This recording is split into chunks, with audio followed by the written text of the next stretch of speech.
ಅವರು ಜೋಶಿಯವರು ಮತ್ತು ಸ್ಟೇಟ್ ಮಾತಾಡಿದ್ದಾರೆ. ನಾನು ಅವರಿಗೆ ಮಾತಾಡೋಕ್ಕೆ ಸಾಯಂಕಾಲ ಭೇಟಿ ಮಾಡಬೇಕು. ಬಟ್ ಅಲ್ಲೂ ಕೂಡ ಒಂದು ಸೊಲ್ಯೂಷನ್ನು ಅವರೇ ಕೊಡ್ಬೋದು. ಯಾಕೆಂದರೆ ಕೆಲವು ಲೀಗಲ್ ಆಸ್ಪೆಕ್ಟ್ಸ್ ಇತ್ತು. ಮಧ್ಯ ನಮ್ಮವರು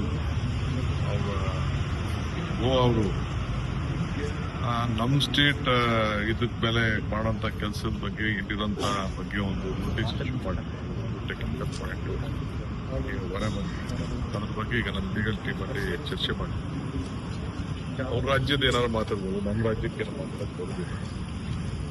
ವೈಲ್ಡ್ ಲೈಫ್ ಅವ್ರ ಪ್ರೊಟೆಕ್ಷನ್ ಅವ್ರು ಮಾಡ್ಕೊಳ್ಳಿ, ತಪ್ಪೇನಿಲ್ಲ. ನಮ್ಮ ರಾಜ್ಯಕ್ಕೆ ಮಾಡೋಕ್ಕೆ ಈಗಾಗಲೇ ಅಲ್ಲೇ ತೀರ್ಮಾನ ಬಂದ್ಬಿಟ್ಟಿದೆ, ತೀರ್ಪು ಬಂದಿದೆ. ತೀರ್ಪು ಬಂದಿರೋದನ್ನ ನಾವು ಟೆಂಡ್ರು ಕರೆದಿದ್ದೀವಿ, ಕೆಲಸ ಕೂಡ ಮಾಡಬೇಕಾಗಿದೆ. ಸೊ ಅದಕ್ಕೆ ಸರ್ಕಾರ, ಕೇಂದ್ರ ಸರ್ಕಾರ ಬದ್ಧವಾದ ತೀರ್ಮಾನ ಮಾಡಬೇಕಾಗಿದೆ. ಸೊ ನಾನಿವತ್ತು ಸಾಯಂಕಾಲ ಪ್ರಹ್ಲಾದ್ ಜೋಶಿ ಅವರು ಆ ಭಾಗದ ಕೇಂದ್ರ ಸಚಿವರು ಕೂಡ ನಾನು ತಿಳಿಸ್ತೀನಿ. ಅದಾದ್ಮೇಲೆ ಲೀಗಲಿ ನಾವೇನು ಮಾಡ್ಬೋದು ಮಾಡ್ತೀವಿ.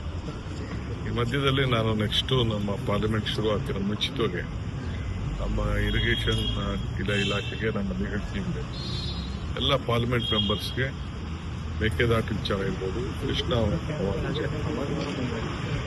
ಮತ್ತು ಮಾದಾಯಿ ವಿಚಾರ